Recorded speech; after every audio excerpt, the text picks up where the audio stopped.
नमस्कार, मैं वंदना राठौर और आप देख रहे हैं न्यूज़ नेशनल वर्ल्ड। तो चलिए रुक करते हैं आज की मुख्य खबरों की ओर।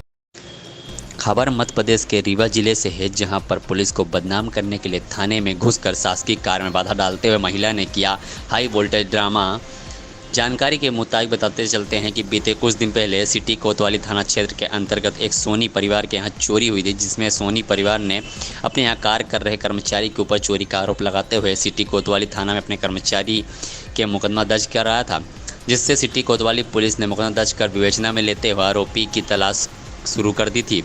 इसी दरमियान सोनी परिवार की एक महिला ने नियम कानून को दरकिनार कर सीधे कोतवाली थाने में घुसकर टीआई कक्ष में जा पहुंची और महिला ने टीआई कक्ष में पहुंचकर टीआई की आरती उतारने का नाटक करते हुए हाई वोल्टेज ड्रामा करने लगी, जिसे देख सिटी कोतवाली के वर्तमान टीआई अजय प्रकाश पटेल भौचक्का रह गए। जब तक टीआई जय प्रकाश पटेल कुछ समझ पाते, तब तक महिला टीआई द्वारा किए जा रहे शासकीय कार्य में बाधा उत्पन्न करते हुए हाई वोल्टेज ड्रामा करने लगी। वहीं इस मामले में टीआई जय प्रकाश पटेल ने कहा कि वह महिला के इस कृत्य से खुद को अपमानित महसूस कर रहे हैं।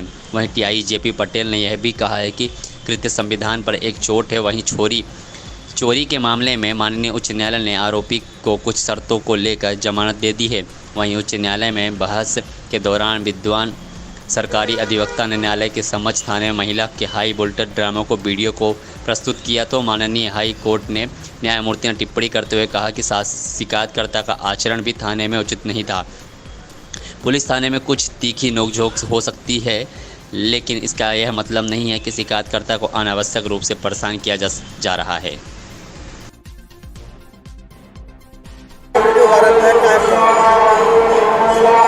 थाना सिटी कोतवाली क्षेत्र अंतर्गत एक एफआईआर दर्ज कराई गई थी धारा 408 और 34 की, जिसमें पुलिस द्वारा जो तत्कालीन थाना प्रभारी थे उनके द्वारा लगातार विवेचना की जा रही थी और जो संदेहियों के नाम बताए थे उनको पता तलाश उनकी लगातार की जा रही थी। उनके स्थानांतरण उपरांत जो थाना प्रभारी वहाँ पर पदस्थापित हुए थे उनके द्वारा भी लगातार प्रयास किए जा रहे थे। उनके द्वारा स्वयं 2 से 3 बार जो उनका गांव है वहाँ पे जाके दबिश दी गई थी और संदेह के आधार पर विवेचना की जा रही थी। उक्त प्रकरण अभी विवेचनाधीन है, उसमें कोई फाइनल आउटकम नहीं आया है। और उसके उपरांत भी जब पुलिस द्वारा लगातार विवेचना की जा रही थी, फरियादी द्वारा थाने में आकर कुछ कृत्य किए गए, जैसे आरती करना और माला पहनाना, शॉल श्रीफल से सम्मानित करना, ऐसे कुछ कृत्य किए जा रहे थे, जबकि पुलिस द्वारा लगातार उक्त प्रकरण में विवेचना की जा रही है। ये थाना सिटी कोतवाली पदस्थ निरीक्षक जयप्रकाश पटेल जी का। कब का वीडियो माना जा रहा है सर? ये 2 से 3 दिन पुराना वीडियो है। पुलिस क्या कार्रवाई कर रही है? पुलिस लगातार पहले विवेचना कर रही थी। जो पहले जिनके जो विवेचक थे उन्होंने भी लगातार प्रयास किए थे। कई दस्तावेज भी प्राप्त करने के लिए इनको कहा गया था फरियादी को, जिनके द्वारा ये दस्तावेज भी उपलब्ध नहीं कराए गए हैं और संदेह के आधार पर ही गिरफ्तारी करने के लिए इन पर दबाव बनाया जा रहा था। लेकिन अभी जब तक पूरे साक्ष्य नहीं आ गए हैं और विवेचना में चल रही है पूरी प्रक्रिया ये, तब तक उनका कहना यह है कि इनको तत्काल गिरफ्तार किया जाए। और हालांकि ये प्रकरण अभी विवेचनाधीन है। श्रीमान, एक वीडियो वायरल हो रहा है जिसमें देखा जा रहा है कि एक महिला आरती की थाली लेकर आती है और फूलमाला लेकर के आती है। उसका आरोप है कि उसके यहाँ चोरी हुआ था, उसका खुलासा नहीं हुआ, उसको बार बार दौड़ाया जा रहा है। क्या मामला है ये? ये एक मामला 28 जनवरी 2024 को पूर्व टीआई जी थे, उनके कार्यकाल में कायम किया गया था, जिसमें आरोप था कि इनके जो दुकान है ज्वेलरी की, तो उसमें 2 नौकर काम करते थे। उन्होंने कुछ चांदी का हेर फेर कर दिया, गबन कर दिया। उस बात को लेकर के धारा 408 और 34 IPC में मामला पंजीबद्ध हुआ था, जिसकी विवेचना की जा रही थी। पूर्व टीआई महोदय के द्वारा भी इसमें काफ़ी प्रयास किए गए थे। और जब ये मेरे अभी हाल ही में मैं 15 मार्च के बाद ज्वाइन किया हूँ बाद में, तो मुझे जब संज्ञान में आया तो मैंने भी इसमें जो है कार्रवाई प्रारंभ किया था। और इस बात को लेकर के मैं इस महिला को तो नहीं पहचानता, मैं कभी मिला नहीं हूँ, ना ही मेरे कार्यकाल में मेरे समय में थाने आई है। इसके पति से ज़रूर एक बार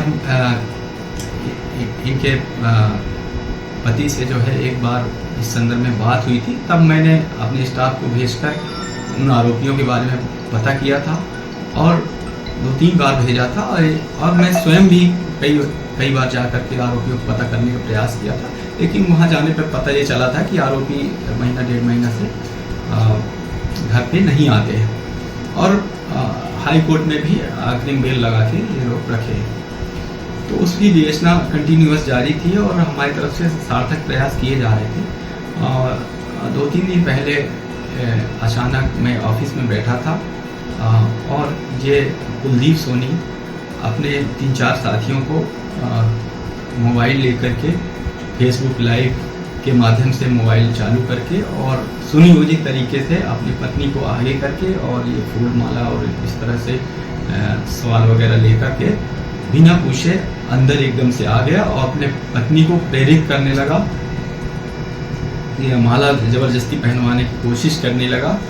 मैंने उनको कहा कि आप बैठ जाइए, बात करते हैं, लेकिन वो नहीं मान रहा था, ज़बरदस्ती करने का प्रयास कर रहा था और कुल मिला के उसने मतलब मेरे सरकारी कार्य में बाधा उत्पन्न कर रहा था और मुझे अपमानित करने का प्रयास कर रहा था।